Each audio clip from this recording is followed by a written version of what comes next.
Hi everyone, our lesson for today is about grade 7 math, quarter 3, module 2, relationships among geometric figures. Sa nakaraang lesson natin, pinag-aralan natin ang angles at ang different kinds of angles. Now, we will discuss about different angle relationships form. Okay, so ang pag-aaralan natin kung ano yung mga relationships na magagawa ng ating mga angles. Okay, take note na lahat ng angle measurement stated here are approximated only. First is supplementary angles. So, ano yung supplementary angles? When the sum of the measurement of two angles is equal to 180 degree. Okay, so kung meron kang dalawang angle, tapos ang sukat nila is, ang sum nila is 180 degree, ang tawag natin doon is supplementary angles. Meron tayong example dito. So, itong si angle GIL, ang kanyang sukat is 143 degree. While si angle DON, ang kanyang sukat is 37 degree. Angle GIL and angle DON are supplementary. Bakit? Kapag i-add natin ang 143 at 37, ang kanyang sum is 180 degree. So therefore, supplementary ang dalawang angle natin na nandito. Angle R and angle L are supplementary angles. Okay, so si angle R at L daw, supplementary angles sila. Solve for the measurement of angle R. Okay, so si angle R wala siyang measurement. Si angle L naman is 118 degree. Okay, so paano natin siya i-solve para malaman natin kung ano ang sukat ni angle R? Again, kapag sinabi mong supplementary, ang kanyang total ng kanyang sukat sa angle is 180 degree. So, ibig sabihin, si angle R at si angle L, kapag i-add natin, dapat ang kanilang sukat is 180 degree. Okay, so, measurement of angle R plus measurement of angle L is equal to 180 degree. Okay, so measurement of angle R plus, ano yung sukat ni angle L? 118 degree. Okay, so is equal to 180 degree. So, measurement of angle R is equal to, ilipat natin si 118 dito sa right side. So, magiging negative siya. 118 degree is or minus 118. Nilipat natin si 118 sa right side, so naging negative siya.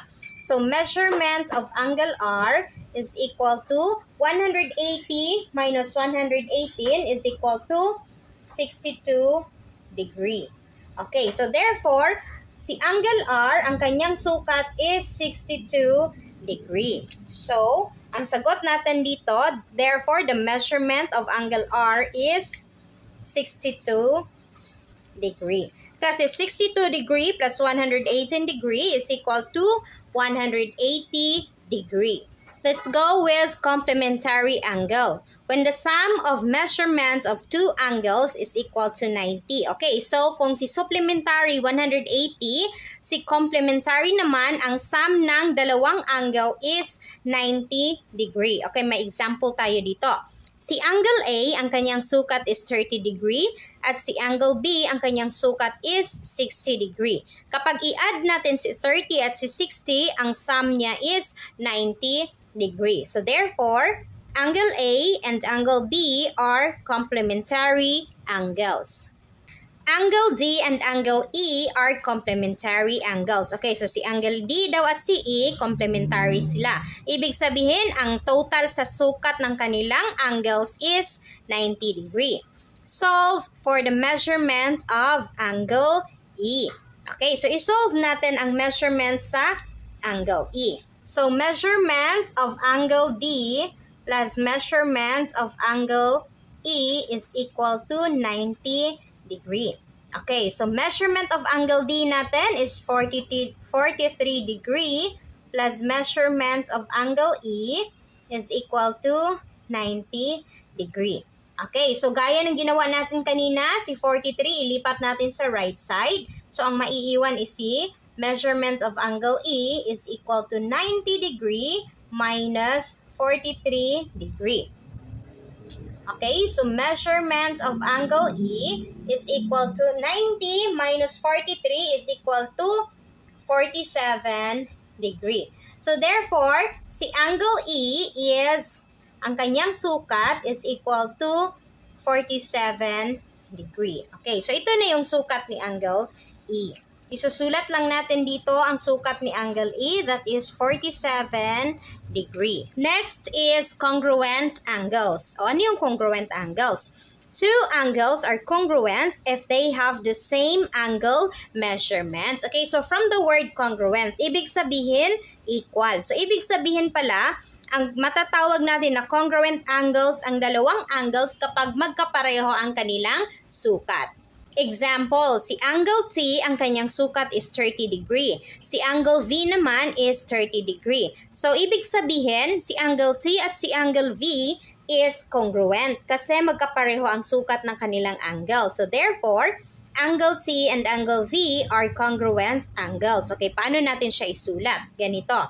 Angle T is congruent to angle V. Okay? So, ito yung ginagamit natin na symbol kapag nagsasabi tayo ng congruent. Angle DLE and angle GSA are congruent angles. Solve for angle GSA. Okay? So, si angle DLE daw at si angle GSA ay magkapareho ang sukat. So, ang given natin, si angle DLE, ang kanyang sukat is 130 degree. So, therefore, angle DLE is congruent to angle GSA. So, ibig sabihin, ang measure ni angle DLA ay equal lang sa measure ni angle GSA. So, ano yung measure ni angle DLE? 130 degree. Okay? So, is equal to angle GSA. So, ibig sabihin, ang sukat ni angle GSA is 130 degree kasi same lang sila. Let's go with vertical angles. Are pair of two non-adjacent angles formed by two intersecting lines. Okay, so si vertical angles daw ay pair siya ng dalawang non-adjacent. Okay, hindi magkatabi, non-adjacent angles. So, ibig sabihin, hindi sila magkatabi, formed by two intersecting line. Okay, so ma-form siya kapag ang dalawang line is nag-intersect. Example, so meron tayong dalawang line dito na nag-intersect. Okay, so meron tayong angle 1, angle 2, angle 3, at angle 4. So ano ang ibig sabihin ng vertical angles? Angle 1 and angle 3 are vertical angles. So si 1 at si 3 daw is vertical angles kasi hindi sila magkatabi. Okay, non-adjacent sila na angle formed by two intersecting line. And then angle 2 and angle 4 are vertical angles. So si angle 2 naman at si angle 4 are vertical angles. Okay? So hindi mo pwedeng sabihin na si angle 1 at si angle 4 are vertical angles kasi dapat hindi sila magkatabi. At si angle 1 at 4 magkatabi sila kasi meron silang common side dito. So, ang ating vertical lang is si angle 1 at 3 at si angle 2 and 4. Hindi mo rin pwedeng sabihin na si angle 3 at 2 is vertical angles. Okay? Take note na ang vertical angles are congruent. Kapag vertical angle sila, ibig sabihin pareho ang measurement ng kanilang angle. So, ibig sabihin si angle 1 at si 3, pareho ang sukat nila. At si angle 2 naman at si angle 4, pareho din ang sukat ng kanilang angles. Okay, so meron tayong example dito sa baba. Angle D, N, O, angle O, N, Z, angle Z, N, E, at angle E, N, D. Okay, meron tayong apat na angle. So, na-form natin ito sa pamamagitan ng pag-intersect ng dalawang line.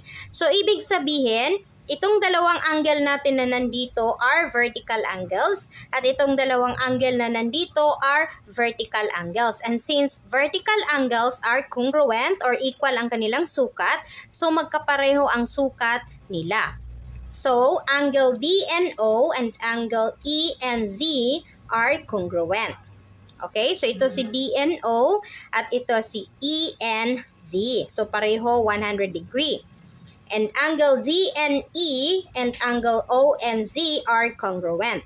Okay, so si angle DNE naman at si angle ONZ are congruent. Pareho ang kanilang sukat, 80 degree. Solve for angle X and angle Y. Okay, so ang given natin is a vertical angle. So mga vertical angles ito. So, isolve natin ang sukat ni angle X at ni angle Y. Okay, so ang taas na angle natin, ang kanyang sukat is 120 degree. At ang nasa left side naman na angle is 60 degree. And since alam natin na these are vertical angles at alam natin na vertical angles are congruent. So, ibig sabihin, ang sukat ni angle X is pareho dito sa taas na angle. So, ang kanyang sukat is 120 degree. While si angle Y naman, pareho sa sukat dito sa left side na 60 degree. Okay? So, 60 degrees si angle Y. Adjacent angles are two angles that shares a common side and a common vertex. They do not overlap. Okay? So, kung ang vertical angle, ang nag-share lang sa kanila isang vertex, si adjacent angles, ang kanyang i-share is ang kanyang side. So, meron silang common side at meron silang common vertex. Pero, hindi sila nag-overlap. Okay, example. Meron tayong dalawang angle dito. Angle GIL at angle LIN.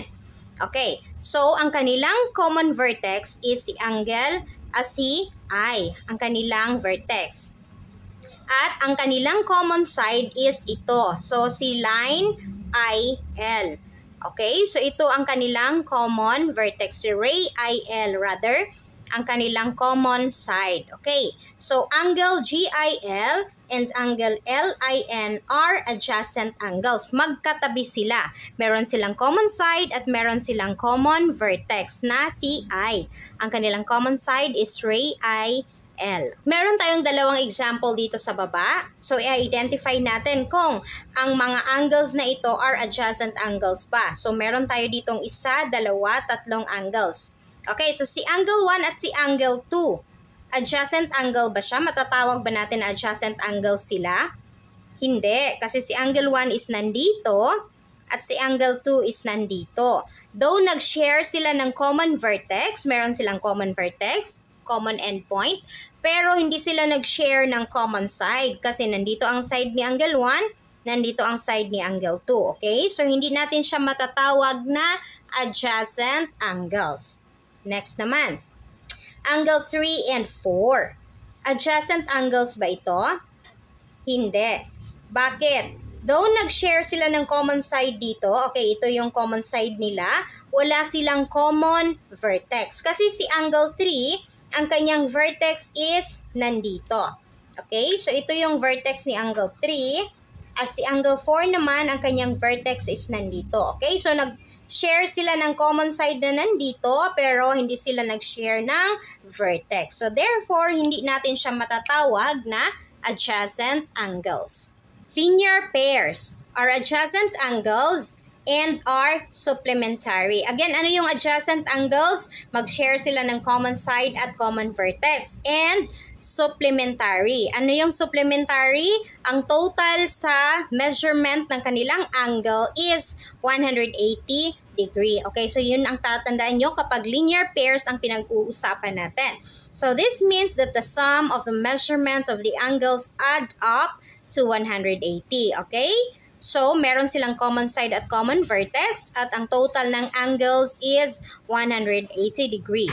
Okay, so meron tayong example dito. Meron tayong angle GIL at angle LIN. So, si angle GIL, ang kanyang sukat is 135 degree. While si angle LIN, ang kanyang sukat is 45 degree. So, angle GIL and angle LIN are linear pairs. Since they are adjacent, okay, adjacent sila, kasi meron silang common side, si ray IL, at ang common vertex nila ay si I. Meron silang common side at common vertex, so that is adjacent angles. And the sum of their measurement is 180 degree. Bakit? 135 degree plus 45 degree is 180 degree. Okay? So, matatawag natin itong linear pairs. Solve for x. Okay? So, isolve natin kung ano ang sukat ni x dito. Okay? So, si x, tapos ang kabilang angle is 113 degree. So, these are linear pairs is equal to 180 kasi ang linear pairs again is ang sum ng kanyang measurement na angle is 180 degree. And meron silang common side dito at merong common vertex dito. So, these are linear pairs. Okay. So, isolve natin ang value ang measurement ni angle x. So, angle x is equal to, ilipat natin si 113 dito sa kabila. So, 180 degree, dahil ililipat natin siya, magiging negative, minus 113 degree. Okay, so angle x is equal to 180 degree minus 113 degree is equal to 67 degree. So, ang measurement ni angle x is 67 degree. Okay? So, kapag i-add mo si 67 at si 113, ang kanyang total is 180 degree. Meron tayong isang example dito. So, meron tayong angle ABC at angle CBD. Okay? So, ang angles na to, ang pair ng angles na to, matatawag ba natin na linear pairs? Meron silang common side na si ray BC at meron silang common vertex na si B. Okay, so matatawag natin silang adjacent.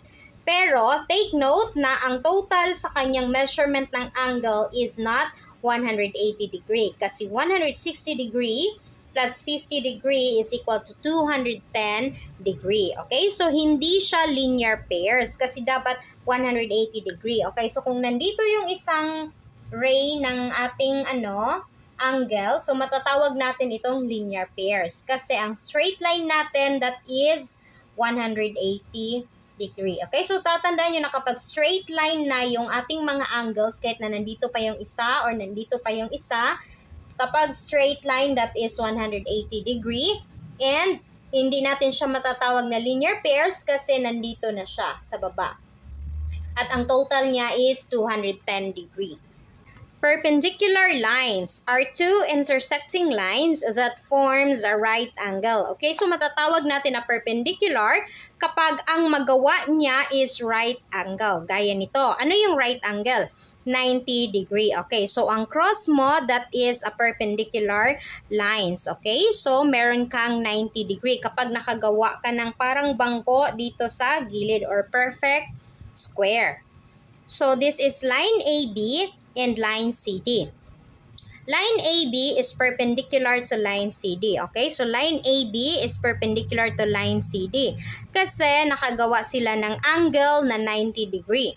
The symbol used to denote perpendicularity is para siyang baliktad na letter T. Okay? So, hence, line AB is perpendicular to line CD. Ganito ang pagkasulat niya. Take note na ang ginagamit natin sa perpendicularity is baliktad na T. Okay, so meron tayong example dito, line L and line M. Okay, so nakagawa tayo ng perfect na bangko dito or perfect square dito sa corner. So therefore, line M is perpendicular to line L. Okay, so kung gagawa pa tayo ng isang line, gagawa tayo ng dalawang line. Okay? So, matatawag ba natin ito na perpendicular? Itong dalawang line, for example, line O and line P. Matatawag ba natin itong perpendicular? Hindi. Kasi, ang isang line natin is nakatagilid. Okay? So, dapat nandito siya. Ganyan.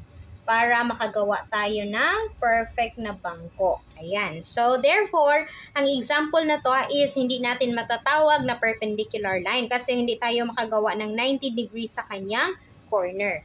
Parallel lines are two lines in the same plane that will never meet and are equal distance from each other. Okay, so ito yung dalawang linya sa isang plane na hindi sila mag-meet. and equal ang distance nila sa isa't isa. The symbol used to denote that the two lines are parallel is para siyang dalawang eye. Okay, so this, ang pagbasa natin dito is parallel. Okay, so line X and line Y, line X is parallel to line Y. Okay, so kahit na anong gawin natin dito, i-extend ba natin ito ng i-extend natin dito, hindi talaga mag-meet ang kanilang line. At equal ang kanilang distance. So equal ang kanilang distance both sides. Kahit na anong gawin natin, hindi talaga mag-cross ang kanilang line. Okay, so i-check natin kung naintindihan nyo ba ang ating lesson. Meron tayong mga few questions na inyong sasagutan. So i-post nyo lang siya, tapos i-screenshot at sagutan nyo siya. That's all for today's video, guys. Sana may natutunan kayo sa ating lesson for today. See you in our next lesson. Bye!